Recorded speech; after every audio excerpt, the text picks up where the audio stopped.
Sabe aquela ideia que a gente ouve por aí, de que o casamento é uma instituição falida? E se o problema não for a instituição em si, mas a falta de um manual de instruções? É exatamente essa a provocação que o pastor Cláudio Duarte faz logo no primeiro capítulo do livro Casamento. Ele defende que existe um projeto original, e é justamente esse projeto que a gente vai analisar agora, detalhe por detalhe. A análise já começa com aquela pergunta que, nossa, tira o sono de muitos casais em crise. Será que o divórcio é a única saída? Para o autor, isso nem é tanto uma pergunta, é quase uma sentença, sabe? Aquele suspiro de quem já jogou a toalha. É o ponto final que muitos colocam antes mesmo de tentar encontrar uma vírgula. E o que alimenta essa vontade de desistir?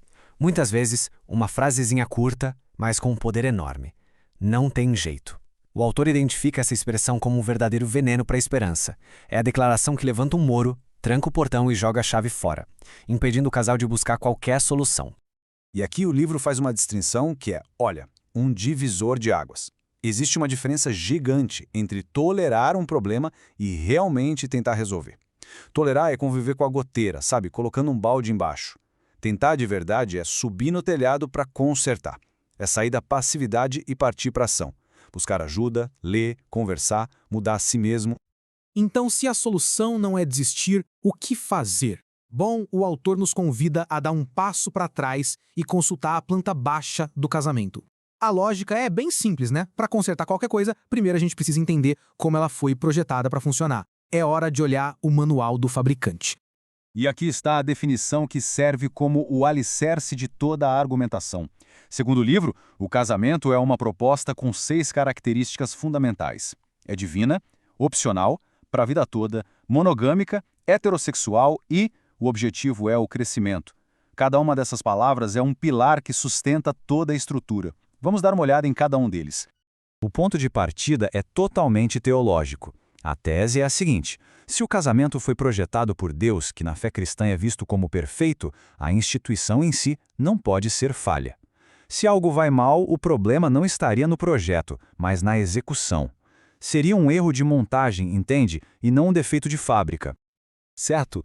Agora vamos mergulhar um pouco mais fundo em cada um desses 6 pilares que, segundo o autor, definem a aliança do casamento.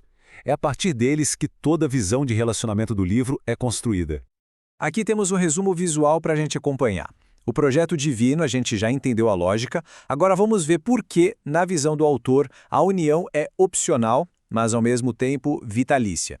Por que a monogamia é inegociável, o que significa o pilar da heterossexualidade e, por fim, qual é o grande propósito por trás de tudo isso, o tal do crescimento mútuo. Para explicar esse pilar vitalício, o autor traz essa comparação que é fundamental. Pensa assim, um contrato é um acordo humano, certo? Com cláusulas de rescisão. Se não estiver bom, rasga-se e pronto. Já a aliança, na perspectiva judaico-cristã do livro, é um pacto sagrado. É uma promessa que, em princípio, não pode ser quebrada. Isso muda completamente as regras do jogo.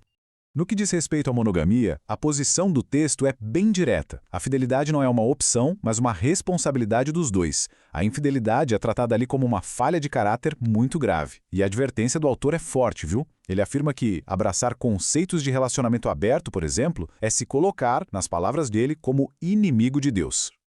Mas qual é o objetivo final de uma união com tantos princípios? Segundo o livro, o propósito maior é o crescimento. E não é só crescer na carreira ou nas finanças, mas um crescimento integral, que envolve o corpo, a alma, que são nossas emoções, nossa mente, e o espírito, a conexão com o sagrado. O autor usa a história bíblica de Abraão e Sara para ilustrar esse ponto de uma forma bem legal.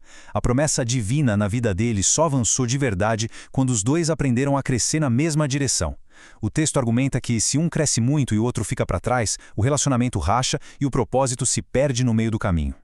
O próximo pilar apresentado no livro define a união como heterossexual.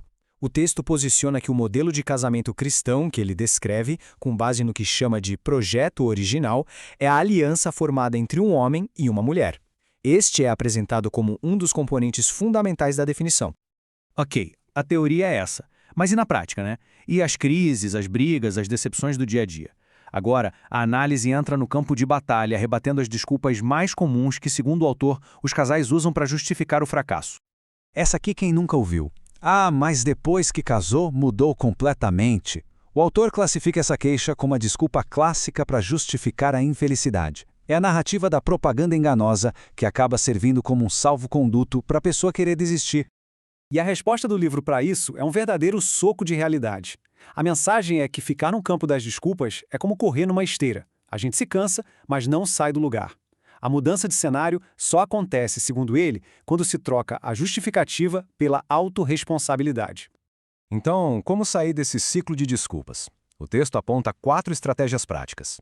Primeira, olhe ao redor e se conecte com casais que inspiram. Segunda, pare de comparar o seu casamento com o palco dos outros.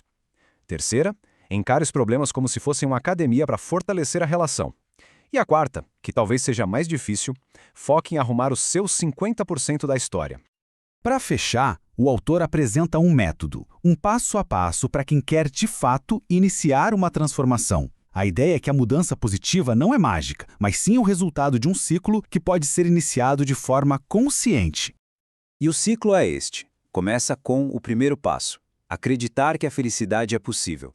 Depois, perceber o quão bom isso seria. O passo seguinte é alimentar esse desejo, não deixar que ele morra. A partir daí, vem a ação, colocando em prática o que é preciso. E como resultado de tudo isso, a transformação acontece. É um roteiro para transformar esperança em realidade. No fim das contas, tudo se resume a isso. O recado final do autor é um chamado à ação, simples e direto. A grande provocação que fica deste capítulo é: a enorme mudança que se espera no relacionamento talvez dependa apenas de um pequeno e corajoso movimento inicial, o nosso.